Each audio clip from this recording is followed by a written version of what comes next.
जय माँ दुर्गे, जय माता रानी। नवरात्रों की आपको हार्दिक शुभकामनाएं। हम करने जा रहे हैं दुर्गा सप्तशती के दूसरे दिन का पाठ। दूसरा दिन ब्रह्मचारिणी। बोलो जय माता दी। माँ दुर्गा का यह दूसरा रूप है। ब्रह्मा के तेज से उत्पन्न होने के कारण इनका नाम ब्रह्मचारिणी पड़ा। ब्रह्मचारिणी का अर्थ है तपाचारण करने वाली। ब्रह्मचारिणी दुर्गा का स्वरूप ज्योतिर्मय व दिव्य है। इनके दाएं हाथ में रुद्राक्ष की माला व हाथ में कमंडलू सुशोभित है। नवरात्रि के दूसरे दिन माँ ब्रह्मचारिणी का पूजा आराधना किया जाता है। इस दिन रुद्राक्ष की माला पर ब्रह्मा जी के किसी भी मंत्र का जप करने से माँ ब्रह्मचारिणी साधक पर शीघ्र प्रसन्न होती हैं और अपनी कृपा दृष्टि से साधक का कल्याण करती हैं। इनकी आराधना करने से सदाचार, वैराग्य, संयम, त्याग, तप की अभिवृद्धि होती है। योगी जन इस दिन अपना ध्यान स्वाधिष्ठान चक्र में केंद्रित करें। बोलो जय माता दी। पहला अध्याय, मधु कैटभ वध। कथा आरंभ। चंडी देवी को नमस्कार करके मुनि मार्कंडेय बोले कि आठवें दिन मनु उस सूर्य पुत्र स्वामी की उत्पत्ति व देवी की कृपा से समनि के मनवंतपति होने की कथा विस्तार से बतलाता हूँ। पूर्व काल में चैत्र वंशीय राजा सूरत इस मंडल का चक्रवर्ती राजा था। वह प्रजा का पालन अपने पुत्रों की भांति धर्म पूर्वक करता था। तब भी ये कोलाविंदेश्वरी ये क्षत्रियों ने राजा सूरत से शत्रुता ठान ली, लेकिन राजा सूरत की दंड नीति बड़ी प्रबल थी।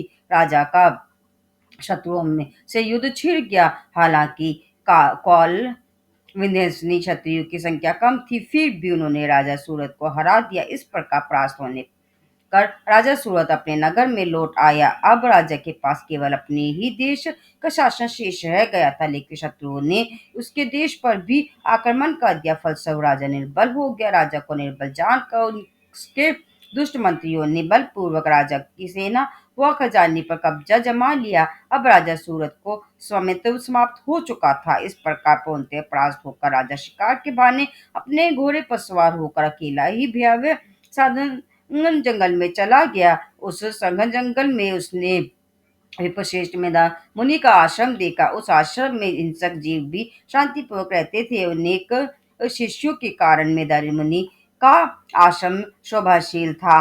राजा सूरत ने मुनि के आश्रम में जाकर उन्हें प्रणाम किया। मुनि ने भी राजा का सत्कार किया। इस तरह राजा सूरत ने कुछ समय आश्रम के आसपास विचरण करते हुए गुजार दिया।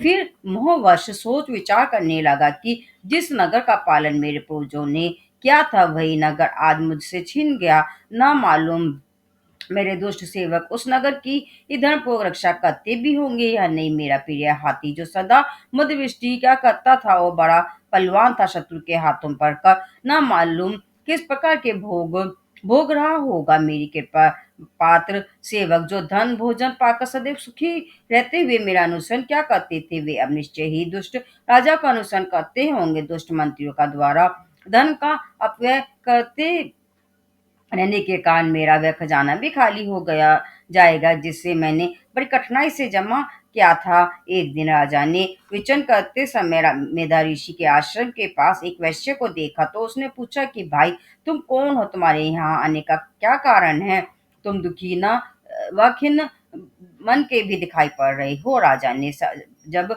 उससे प्रेम पूर्वक भाव से पूछा, तो वैश्य बोला कि राजन, मेरा नाम समाधि है, लेकिन धनी कुल में जन्म होने के कारण मैं वैश्य कहलाता हूँ। धन के लोभ से मेरे पुत्रों, स्त्री और विश्वसनीय बंधुओं ने मेरा सारा धन छीन कर मुझे घर से बेघर कर दिया है। इस समय मैं धनपुत्रों, स्त्रियों से रहित होकर दुख सहता हुआ इस वन में चला आया, लेकिन यहाँ रहते हुए मुझे पुत्रों और स्त्री और बंधुजनों की कोई समाचार नहीं मिल पा रहा। इसलिए मैं चिंतित हूँ कि वे घर में कुशल से हैं या नहीं, उन्हें किसी प्रकार का कष्ट तो नहीं है। मेरे पुत्रों का आचरण कैसा है, वे सदाचारी हैं या दुराचारी हैं। तब राजा बोला कि जिन स्त्री पुत्र स्वजनों ने धन के लोभ में तुम्हें घर से बेघर कर दिया, उनके प्रति तुम्हारे मन में मोह क्यों है। उस पर वैश्य बोला कि आपका कथन उचित है, लेकिन मेरा मन बड़ा कोमल है। इसीलिए जिन पुत्रों ने पुत्र स्नेह, स्त्री ने पति प्रेम व बंधुजनों ने आत्मीयता त्याग कर मुझे घर से निकाल दिया, उन्हीं के प्रति मेरा मन मोहग्रस्त है। हे महापते, निर्गुण बंधुजनों के प्रति मेरे मन में मोह क्यों है। इस बात को जानकर भी मैं नहीं जान पा रहा हूँ और उनके प्रति दीर्घ श्वासें ले रहा हूँ। यद्यपि उन लोगों ने प्रेम नाम की कोई चीज ही नहीं है, फिर भी मेरा मन उनके प्रति कठोर नहीं हो पा रहा है। मुनि मार्कंडेय बोले कि हे ब्राह्मण। इसके पश्चात राजा सूरत व समाधि वैश्य मेधा ऋषि के पास गए और दंडवत प्रणाम कर विनम्र भाव से उनके सामने बैठ गए। फिर उन दोनों ने ऋषि से वार्तालाप प्रारंभ किया। पहले राजा बोला कि हे मुनिवर, मैं आपसे एक बात जानना चाहता हूँ कि आप कृपा करके बतलाइए, क्योंकि मेरा चित्त अशांत है, इसीलिए उस बात को लेकर मेरे मन में बड़ी पीड़ा है। बात यह है कि मेरा राजपाट छीन गया, फिर भी मेरे मन में उस राजपाट व राज्य के अंगों मंत्रियों में सेना पुत्र स्त्री सेवकों के प्रति मोह बना हुआ है। हे मुनिवर, मैं जानता हूँ कि राजपाट अब मेरा नहीं है, फिर भी अज्ञानियों की तरह राजपाट ना रहने का मुझे दुख है। ऐसा क्यों है? मेरी ही तरह यह वैश्य भी अपने घर से अपमानित होकर निकाला गया है, फिर इसके भी पुत्र स्त्री व सेवकों ने इसे त्याग दिया है, बंधुजन भी इसके अपने नहीं रहे। इस तरह हम दोनों ही बहुत दुखी है। हे महाभाग, हम दोनों ही समझदार हैं, फिर भी हम में मोह क्यों है? अज्ञानियों की तरह हम दोनों ने भी यह मिलता है। इस पर मेधा ऋषि बोले कि हे महाभाग, विषयों का ज्ञान तो चराचर के सभी के जीवों को है, फिर भी सभी जीवों के लिए विषय अलग अलग हैं। कुछ ऐसे जीव हैं जिन जो दिन में नहीं देख पाते हैं, कुछ ऐसे जीव हैं जो रात को नहीं देख पाते, लेकिन ऐसे भी कुछ जीव हैं जो दिन और रात में समान रूप से देख सकते हैं। यही इसी के मनुष्य में विवेक होता है, लेकिन विवेक तो पशु पक्षियों आदि में भी होता है। विवेक के मामले में पशु पक्षी मनुष्य के भी एक समान है। विवेक होने पर भी पक्षी मोहवश ही स्वयं भूखे रह कभी अपने बच्चों को चोंच में अन्न के दाने डालते हैं। राजन, ऐसा ही प्रेम मनुष्य में भी पुत्रों के प्रति लोभवश उपकार का प्रतिफल पाने के लिए होता है। इसलिए मनुष्य पुत्र की अभिलाषा करता है। यद्यपि जीवों में विवेक का अभाव नहीं है, फिर भी सृष्टि कर्म की परंपरा को अनुशन बनाए रखने के लिए देवी की माया को प्रभाव वश जीव मोहग्रस्त रहता है। इसीलिए इसमें आश्चर्य की कोई बात नहीं है। भगवान विष्णु की माया योग निंद्रा माँ माया ज्ञानी जनों के चित्त का जबरन आकर्षण कर मोहग्रस्त कर देती है। वही महामाया चराचर जगत का सृजन करती है। वही महामाया प्रसन्न होने पर मुक्ति का मार्ग भी प्रशस्त करती है। वही महामाया संसारी बंधुओं का कारण व मोक्ष की कारणभूता सनातनी देवी है। वही ईश्वरीय की भी ईश्वर है। राजा सूरत ने पूछा कि हे भगवान, जिसे आप महामाया कहते हैं, वह देवी कौन है? उनके चरित्र कौन कौन से हैं? हे महिषे, उस देवी का ऐसा कैसा प्रभाव है, कैसा स्वरूप, उसका स्वरूप है, उसका प्रादुर्भाव कैसे हुआ, यह सब मैं आपके मुखबिंदल से सुनने का इच्छुक हूँ। मेधा ऋषि बोले कि हे राजन, वस्तुतः वह देवी नित्य स्वरूप है। वह चराचर जगत उन्हीं का रूप, उन्हीं ने इस संसार को व्याप्त क्या हुआ है। फिर भी उन देवी का प्रादुर्भाव अनेक प्रकार से होता है। वह मुझसे सुनो, वह देवी नित्य है, उनका जन्म जन्म नहीं होता, फिर भी देवताओं की कार्य सिद्धि के लिए वह देवी प्रकट होती है। जब वह प्रकट होती है तो लोक से में उत्पन्न हुई कहलाती है। महापल्य काल में जब सृष्टि जलमग्न हो गई, तब भगवान विष्णु योग निंदा के आश्रय से शेषनाग की शैया पर शयन कर रहे थे। उसी समय उनके कर्णमल मैल से मधुकैटभ नामक दो विकराल असुर उत्पन्न हुए। वे दोनों ब्रह्मा जी को मारने के लिए दौड़े। ब्रह्मा जी उन्हें अपनी ओर आते देख व भगवान विष्णु को शयन करते देख उन्हें जगाने के लिए उनके नेत्रों में वास करने वाली योग निंदा की स्तुति करने लगे। वही योग निंदा संसार को धारण करने वाली, पालन करने वाली व संहार करने वाली होती है, जो रूप भगवान विष्णु की अनुपम शक्ति है। स्तुति करते हुए ब्रह्मा जी बोले कि हे देवी, आप ही स्वाहा, आप ही सवदा, आप ही वस्ट काल स्वर भी आपके ही रूप हैं। आप ही जीवन देने वाली सुधा है, नित्य अक्षर प्रणव में आकार कार मकार मात्रा के रूप में आप ही स्थित है। इन तीनों मात्राओं के अतिरिक्त बिंदु रूप नित्य अध मात्रा भी आप ही हैं, जिसका विशेष रूप से उच्चारण करना संभव नहीं है, वह भी देवी। हे देवी, आप ही हैं। हे देवी, आप ही संध्या सावित्री परम जननी है। आप ही इस संसार को धारण करने वाली है। सृष्टि का सृजन भी आपके द्वारा ही होता है। सृष्टि का पालन करने वाली भी आप ही हैं। कल्पांत में सबको ग्रास करने वाली भी आप ही हैं। हे जगन में संसार की उत्पत्ति के समय आप सृष्टि रूपा, पालन काल में स्थिर रूपा व कल्पांत में संहार रूपा बनती हैं। आप ही माँ विद्या, माँ माया, माँ मेधा, माँ स्मृति, माँ मोह रूपा, माँ देवी व माँ सुरी है। त्रिगुण सतरजतम की उत्पत्ति करने वाली सबकी प्रकृति भी आप ही हैं। भीषण काल रात्रि महारात्रि व महारात्रि मोराती भी आप ही हैं। आप ही श्री ईश्वरी बोध रूपा बुद्धि है। लज्जा पृष्टि दृष्टि शांति क्षमा भी आप ही हैं। आप ही खरक शूल धारण करने वाली, घोर रूपा गदा शंख चक्र धनुष धारण करने वाली हैं। बाण भुजंगीन परिध आपके अस्त्र हैं। आप ही सौम्य सौमित्र हैं। इतना ही नहीं, जितनी भी ये सौम्य व मनोरम पदार्थ है उनकी अपेक्षा आप ही अति सुंदरी हैं। पर वह अपर परमेश्वरी भी आप ही हैं। हे सर्व स्वरूपी देवी, कहीं सत्य सत्य जो कुछ भी वस्तुएं हैं तथा उन वस्तुओं की जो शक्ति है वह आप ही हैं। ऐसी स्थिति में आपकी स्तुति भला कौन कर सकता है। संसार में सृजन करता, पालन करता, संहार करता भगवान को भी जब आपने निद्रा के वशीभूत कर दिया, तब आपकी स्तुति करने की सामर्थ्य भला किसमें है। मुझे ये भगवान शिव व विष्णु को देह धारण करने वाली भी आप ही हैं, इसलिए आपकी स्तुति करने की सामर्थ्य किसमें है। ये देवी, आप अपने इन्हीं उदार भावों से प्रशंसित हैं जो मधुकैटभ आदि भयंकर राक्षस है। इनको आप मोहग्रस्त कर डालें और भगवान विष्णु को शीघ्र ही जगाने के साथ इनमें उन असुरों के वध की बुद्धि भी उत्पन्न कर दे। मेधा ऋषि बोले कि हे राजन, जब ब्रह्मा जी ने भगवान विष्णु को जगाने व मधुकैटभ वध के लिए तमोगुण की स्वामिनी देवी योगनिंद्रा की इस प्रकार स्तुति की, तो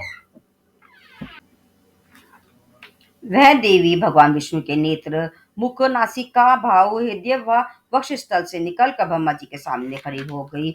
योग निद्रा से विमुक्त हुए भगवान विष्णु जाग गए और उन्होंने उन दोनों असुरों को देखा तो अति बलवान पराक्रमी थे और उनके नेत्र लाल थे। वे ब्रह्मा जी को खा जाने वाली की दृष्टि कर रहे थे। तब भगवान विष्णु ने उठकर उनके साथ 5,000 वर्षों तक महायुद्ध किया, लेकिन वे अति बल से उन्मत्त थे। उधर महामाया ने भी उन्हें मोहग्रस्त कर रखा था। ते वे भगवान विष्णु से बोले कि हम तुम्हारे पराक्रम से संतुष्ट हैं, तब हमसे कोई वर मांगो। उनका इतना कहना था कि भगवान विष्णु तुरंत बोले कि यदि तुम मुझ पर प्रसन्न हो तो तुम मेरी ही हाथों से मारो जाओ। बस इतना ही वर मैं तुमसे मांगता हूँ, दूसरे वर की कोई आवश्यकता नहीं है। मेधा ऋषि बोले कि इस तरह जब वे दोनों असुर धोखे में आ गए, तब उन्होंने सारे संसार को जल में डूबा देखा। इसलिए वे बोले कि जहाँ पृथ्वी जल में ना डूबी हो, ऐसे स्थान पर हमारा वध करो। ऋषि बोले कि तथास्तु कहकर भगवान विष्णु ने उन दोनों को अपनी जगह पर डालकर सुदर्शन चक्र से उनके शीश काट डाले। इस तरह देवी महामाया ब्रह्मा जी द्वारा स्तुति किए जाने पर प्रकट हुई। अब पुनः तुमसे उनके प्रभाव का बखान करता हूँ, सुनो। मार्कंडेय पुराण के अनुसार मधुकैटभ वध नामक पहला अध्याय संपूर्ण। दूसरा अध्याय देवी की स्तुति व महिषासुर सेना का वध। कथारंभ। मेधा ऋषि बोले कि अति प्राचीन काल की बात है कि एक बार देवता व असुरों में भीषण युद्ध हुआ जो 100 वर्षों तक चला। उस युद्ध में असुर सेना का नायक महिषासुर था, जो देव सेना के नायक इंद्र थे। यदि युद्ध में देव सेना असुर सेना से परास्त हो गई, तब महिषासुर देवताओं की पूरी तरह जीत कर स्वयं इंद्र बनकर इंद्र के सिंहासन पर बैठा। इस प्रकार परास्त होकर देवता प्रजापति ब्रह्मा ने नेतृत्व में वहां पहुंचे जहां भगवान शिव व विष्णु विराजमान थे। देवताओं ने अपनी पराजय व महिषासुर के पराक्रम का वृत्तांत शिव व विष्णु को यथावत बताते हुए कहा, हे भगवान, महिषासुर सूर्य, इंद्र, अग्नि, वायु, चंद्रमा, यम, वरुण व अन्य देवताओं के अधिकार छीन कर स्वयं सबका अधिष्ठाता स्वामी बनकर बैठा है और उस दुष्ट आत्मा ने सभी देवताओं को स्वर्ग से खदेड़ दिया है। इस तरह उस दुष्ट द्वारा खदेड़े गए सभी देवता मनुष्यों की तरह भूमंडल पर विचरण कर रहे हैं। हे देव, दैत्यों की करनी हमने आप लोगों को बता दी है। अब हम आपकी ही शरण में हैं। अब आप ही इस असुर के वध का कोई उपाय सोचे। देवताओं की ऐसी वाणी सुनकर भगवान विष्णु व शिव को असुरों पर बड़ा क्रोध आया। उन्होंने उनकी भौं तन गई और मुंह वक्रटेढ़ा हो गया। उसी समय अति क्रोधित विष्णु के मुख से एक तेज प्रकट हुआ। इसी तरह ब्रह्मा, शिव, इंद्र आदि अन्य देवताओं के शरीरों से भी तेज उत्पन्न हुआ। वह सारा तेज जब मिल गया तो वह जलते हुए पर्वत सा प्रतीत हुआ। देवताओं ने उस समय देखा कि उस तेज में पर्वत की ज्वालाएं चहुं ओर फैली हुई थी। देवताओं के शरीरों से उत्पन्न वह तेज अतुलनीय था, एकत्रित हुआ वह तेज देखते ही देखते देवी के रूप में परिवर्तित हो गया और तीनों लोकों में व्याप्त हुआ सा पतित होने लगा। उस तेज पुंज में से जो शिव का तेज था, उसमें से देवी का मुख बना, यम के तेज से सिर के बाल, विष्णु के तेज से भुजाएं बनी, चंद्रमा के तेज से देवी के स्तन बने, इंद्र के तेज से कटिभाग कमर बना, वरुण के तेज से जिंगा व पिंडलिया, पृथ्वी के तेज से निदम बने, ब्रह्मा के तेज से चरण पैर, सूर्य के तेज से पैरों की उंगलियां, वसुओं के तेज से हाथों की उंगलियां बनी और तथा कुबेर के तेज से नासिका नाक बनी, प्रजापति के तेज से देवी के दांत बने, अग्नि के तेज से तीन नेत्र बने, संध्या के तेज से भौहें बनी, वायु के तेज से कान बने। इसी तरह अन्य देवताओं के तेज से मिलने से देवी की उत्पत्ति हुई। इस तरह देवताओं के तेज पुंज से उत्पन्न देवी को देख कर महिषासुर द्वारा प्रिय देवता अति प्रसन्न हुए। उसी समय पिनाक धनुष, यह उस धनुष का नाम है जो शिव धारण क्या करते थे और जनकपुर में राजा के यहाँ रखा था। इस पिनाक धनुष को तोड़कर श्री राम ने जानकी से विवाह रचाया था। को धारण करने वाले शिव ने अपने त्रिशूल से एक त्रिशूल निकाल कर देवी को दिया, भगवान शिव ने अपने सुदर्शन चक्र निकाल कर दिया, वरुण ने शंख भेड़ दिया, अग्नि ने शक्ति, वायु ने धनुष व बाणों से भरे दो तरकस दिए, 1000 नेत्रों वाले देवराज इंद्र ने देवी को अपने वज्र से एक वज्र निकाल कर दिया और ऐरावत हाथी से उतार कर एक घंटा भी दिया। इसी तरह यम ने काल दंड से उत्पन्न कर एक दंड दिया, वरुण ने पाश, प्रजापति ने स्फटिक की माला दी, ब्रह्मा ने कमंडलों दिया, सूर्य ने देवी के रोमकूप में अपनी रश्मियों का तेज भरा, काल ने चमचमाती ढाल व तलवार दी, क्षीर सागर ने उज्ज्वल हार व कभी नष्ट न होने वाले दो दिव्य वस्त्र दिए। इसके अतिरिक्त क्षीर सागर ने दिव्य चूड़ामणि ई दो कुंडल करे, उज्ज्वल निर्मल अर्धचंद्र बाजुओं के लिए बाजूबंद, केरू पैरों चरणों के लिए नूपुर, पायजेब, गले की मनोरम हंसलियों, अंगुलियों में पहनने के लिए रत्न निर्मित अंगूठियां दी। विश्वकर्मा ने देवी को अति निर्मल फासा भेंट में दिया। उसके अतिरिक्त अनेक तरह के अस्त्र व अमृत कवच दिए। विश्वकर्मा ने ही ये देवी को शीश व वक्ष पर धारण करने हेतु कभी न मुरझाने वाले कमलों की मालाएं दी। समुद्रों ने देवी को मनोहर कमल पुष्प देव भेंट में दिया। हिमालय ने सवारी के रूप में सिंह व अनेक प्रकार के रत्न अर्पित किए। धनपति कुबेर ने मधु से भरा पान पात्र, नागराज ने शेष व बहुमूल्य मणियों से भूषित नाग हार भेंट किया। इसी तरह अन्य देवताओं ने भी आभूषण व अस्त्र शस्त्र आदि देकर देवी को सम्मानित किया। इसके बाद देवी ने अट्टहास करती हुई गर्जने लगी। देवी की उस शोर गर्जना नाद के से आकाश गूंज गया। देवी का वह सिंहनाद भी नहीं समा कहीं भी नहीं समा पाया। उसके समक्ष आकाश भी छोटा लगने लगा। देवी के सिंहनाद के जो तीव्र प्रतिध्वनि हुई, उसे समूचे विश्व में हलचल मच गई। सागर कांपने लगा, पृथ्वी डोलने लगी, पर्वत हिलने लगे। उस समय देवताओं ने प्रसन्नता पूर्वक सिंहवासिनी देवी से कहा कि हे देवी, आपकी जय हो। महिषुर ने भक्ति पूर्वक विनम्र भाव से देवी की स्तुति की। तीनों लोगों को व्याकुल देख देते अपनी सेनाओं को कवचादि से सम्मानित सज्जित कर हाथों में हथियार लेकर खड़े हो गए। उस समय महिषासुर को बड़ा क्रोध आया। वह क्रोधावेश में बोला, यह कैसा उत्पात है। फिर वह अपनी सेना लेकर उस ओर दौड़ा जहाँ जिधर सिंहनाद हो रहा था। आगे बढ़कर उसने देवी को देखा जो अपने तेज से लोगों को प्रकाशमान कर रही थी। देवी के चरण भार से पृथ्वी दबी जा रही थी। शीर्ष के मुकुट से आकाश में एक रेखा से खींच रही थी। देवी के धनुष के डंका से सातों पाताल, अतल, वितल, सुतल, सदल, तलातल, महातल, पाताल शुद्ध हो रहे थे। देवी अपनी हजारों भुजाओं को संपूर्ण दिशाओं में फैलाए हुए खड़ी थी। इसके बाद देवी का दैत्यों से युद्ध छिड़ गया। देवी के अस्त्र सभी दिशाओं में व्याप्त थे। महिषासुर की राक्षसी सेना का सेनापति चिक्षु नामक एक असुर था। वह असुर देवी से युद्ध करने लगा। चांबर नामक दूसरा असुर भी चतुरानी सेना, हाथी, घोड़े, रथ, पैदल सैनिक लेकर देवी से लड़ने के लिए आया। 60,000 भारतीयों के साथ भी देवी से लड़ने लगा। हनु दैत्यों भी 1 करोड़ रथियों के साथ देवी से युद्ध करने लगे। तलवार जैसे पहने रोमों वाला असीम लोमा नामक दैत्य 5 करोड़ रथ सैनिकों सहित देवी से युद्ध करने लगा। बाद कल नामक असुर के साथ 60,000 रथी सैनिक थे। वे सभी देवी से युद्ध करने लगे। हाथी व घुड़सवार सैनिकों के अनेक दलों 1 करोड़ रथियों की सेना के साथ परिवारित नामक राक्षस देवी से युद्ध करने लगा। बिडाल नामक असुर 5 अरब रथियों को साथ लेकर देवी से लोहा लेने लगा। इस सबके अलावा अन्य भी हजारों महाअसुर रथ, हाथी व घोड़ों वाली सेना के साथ आकर देवी से युद्ध करने लगे। महिषासुर स्वयं भी उस युद्ध भूमि में करोड़ों करोड़ों हजार रथ, हाथी व अश्व सैनिकों को सहित आकर देवी से युद्ध करने लगा। वे असुर देवी पर तोमर, बिंदीपाल, शक्ति, मुसल, खड़क, परशु व कटिपाश आदि अस्त्र से प्रहार करते हुए युद्ध करने लगे। कुछ असुर देवी पर शक्ति से प्रहार करने लगे तो कुछ असुर पाश से प्रहार करने लगे। कुछ अन्य असुर देवी पर खड़क से प्रहार कर देवी का वध करने की चेष्टा करने लगे। देवी ने क्रोधवश में पीड़ा करते हुए ही अस्त्र शस्त्रों की वृष्टि कर अस्त्रों